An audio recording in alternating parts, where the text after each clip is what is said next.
A free press can, of course, be good or bad, but, most certainly without freedom, the press will never be anything but bad. A taste for truth at any cost is a passion which spares nothing. Lying is not only saying what isn't true.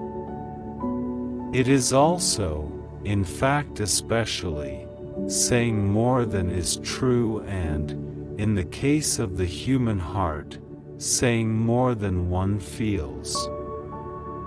We all do it, every day, to make life simpler. It is not your paintings I like, it is your painting. By definition, a government has no conscience. Sometimes it has a policy, but nothing more.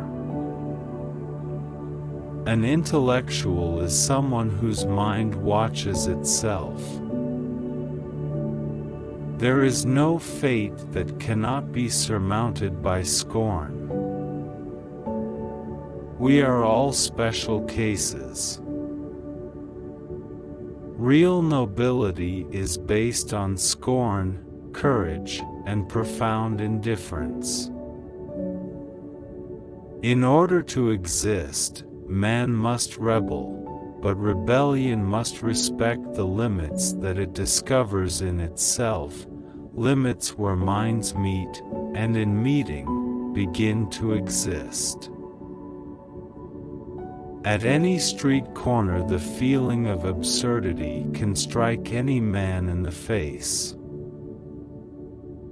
We get into the habit of living before acquiring the habit of thinking. In that race which daily hastens us towards death, the body maintains its irreparable lead. Without freedom, no art. Art lives only on the restraints it imposes on itself, and dies of all others. It is a kind of spiritual snobbery that makes people think they can be happy without money. The gods had condemned Sisyphus to ceaselessly rolling a rock to the top of a mountain, whence the stone would fall back of its own weight. They had thought with some reason that there is no more dreadful punishment than futile and hopeless labor. What is a rebel? A man who says no, but whose refusal does not imply a renunciation. Note, besides, that it is no more immoral to directly rob citizens than to slip indirect taxes into the price of goods that they cannot do without. Each generation doubtless feels called upon to reform the world. Mine knows that it will not reform it, but its task is perhaps even greater. It consists in preventing the world from destroying itself. We used to wonder where war lived, what it was that made it so vile. And now we realize that we know where it lives, inside ourselves. Every revolutionary ends up either by becoming an oppressor or a heretic. Truly fertile music, the only kind that will move us, that we shall truly appreciate, will be a music conducive to dream, which banishes all reason and analysis. One must not wish first to understand and then to feel. Art does not tolerate reason. There is in me an anarchy and frightful disorder. Creating makes me die 1,000 deaths, because it means making order, and my entire being rebels against order.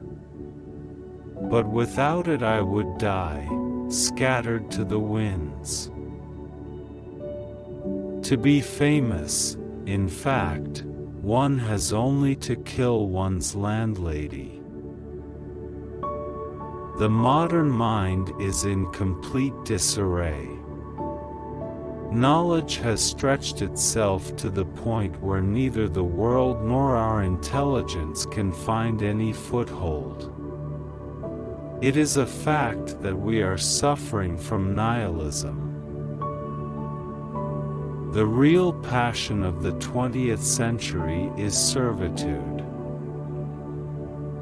It is normal to give away a little of one's life in order not to lose it all.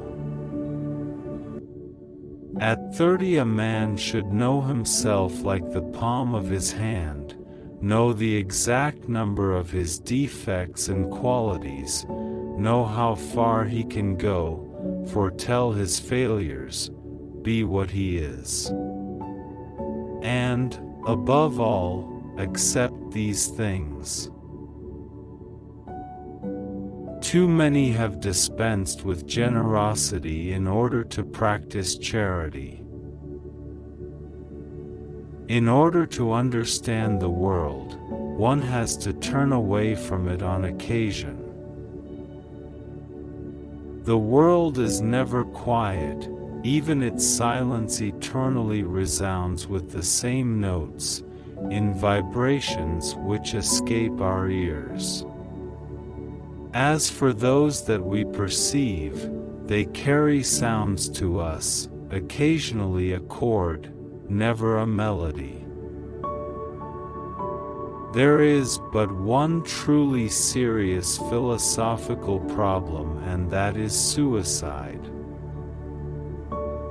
Retaliation is related to nature and instinct, not to law. Law, by definition, cannot obey the same rules as nature. Stupidity has a knack of getting its way. Judging whether life is or is not worth living amounts to answering the fundamental question of philosophy. We turn toward God only to obtain the impossible.